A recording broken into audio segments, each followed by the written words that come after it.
BD News 22 kembali hadir menemani Anda dengan berita-berita teraktual dan terpercaya. Bersama saya Najmi Nurgania dan rekan saya Devi Putri Sekarang. Berita kita hari ini terkait dengan kondisi perekonomian Indonesia menurun dan pemerintah memutuskan untuk menaikkan target pajak di beberapa sektor. Sebelumnya, kami ingin mengajak Anda untuk melihat rasio perpajakan negara Indonesia dibandingkan dengan negara lain.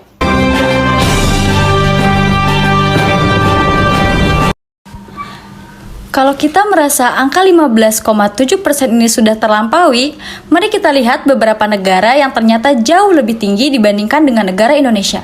Pantai Gading misalnya.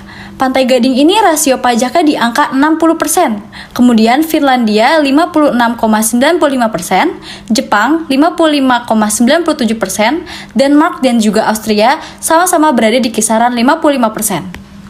Kemudian ada Swedia dan Aruba berada di kisaran 52%, kemudian Belgia, Israel, dan Slovenia ada di angka 50% untuk rasio pajaknya.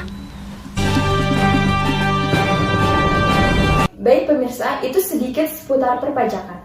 Di sini sudah ada rekan kami Amanda yang sedang berada di kantor perpajakan Indonesia. Oke, terima kasih kepada Najmi dan juga Devi. Siang ini saya sedang berada di depan kantor perpajakan Indonesia terkait dengan adanya pendapatan pajak Indonesia mengalami kenaikan. Di sini saya sudah bersama bagian dari kantor perpajakan Indonesia. Selamat siang, Pak. Selamat siang, Mbak. Selamat siang, Bu. Selamat siang kembali, Mbak. Selamat datang, Mbak. Ya, makasih. Bagaimana kabarnya Bapak, Ibu? Alhamdulillah baik, Mbak. Alhamdulillah saya juga baik. Oke, bagaimana pendapat Bapak terkait adanya peningkatan perpajakan Indonesia pada tahun 2022?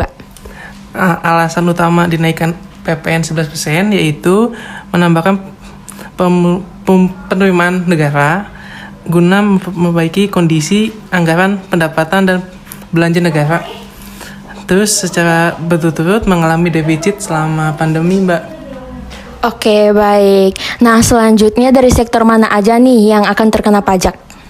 Oke, kalau dari sektor sebenarnya ada banyak, Mbak. Cuman beberapa di antaranya tuh yang pasti ketika kita akan membangun suatu bangunan baru atau memperluas bangunan lama, itu yang pasti akan dikenakan pajak. Paling kecilnya itu sekitar 100 meter persegi. Nah, itu tuh pasti akan terkena pajak. Yang kedua, itu ada tentang terkait LPG. LPG yang subsidi dan yang non subsidi ini juga akan terkena pajak. Jika yang subsidi itu akan dibayarkan oleh pemerintah, sedangkan yang non subsidi akan dibayarkan oleh pembeli. Nah, selanjutnya ada tembakau. Tembakau ini seperti yang kita telah tahu, kalau Indonesia itu lumayan banyak ya hasil pertanian dari tembakau ini. Nah, di sini tuh tembakau juga pasti akan terkena pajak, baik yang di dalam negeri ataupun dari impor ke luar negeri. Selanjutnya ada tentang transaksi kendaraan bekas, transaksi jual kendaraan bekas, itu juga akan dikenakan penambahan pajak. Selanjutnya ada terkait pupuk subsidi untuk sektor pertanian. Nah, ini juga akan terkena pajak, Mbak. Kenapa demikian? Karena pupuk subsidi ini semakin kesini tuh semakin sering atau semakin banyak digunakan oleh para petani di bidang pertanian. Meskipun dari dulu sudah digunakan, tapi untuk saat ini itu pupuk subsidi ini lebih banyak digunakan lagi oleh para petani. Nah, mungkin dari saya segitu, atau dari ada tambahan dari Bapak Iman sendiri? Oke, selanjutnya sih teknologi finansial atau pemberi pinjaman. Iya. Terus ada penerimaan pinjaman dan penyelenggara pinjaman. Ini akan ditentukan pajak. Ke-9 ada jasa kena pajak. Maksudnya di sini yaitu adalah pinjaman paket di bidang jasa perjalanan wisata, ada jasa transportasi dan jasa penjualan paket wisata.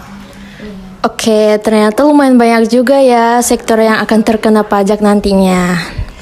Baik, terima kasih kepada Bapak, Ibu telah meluangkan waktunya. Selanjutnya kami kembalikan kepada Najmi dan Devi di studio.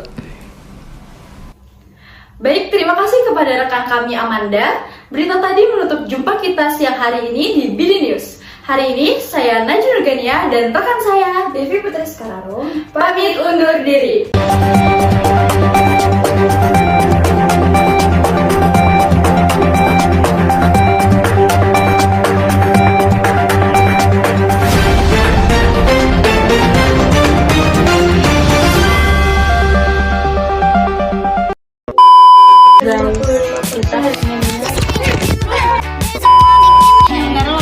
pinjaman ini akan di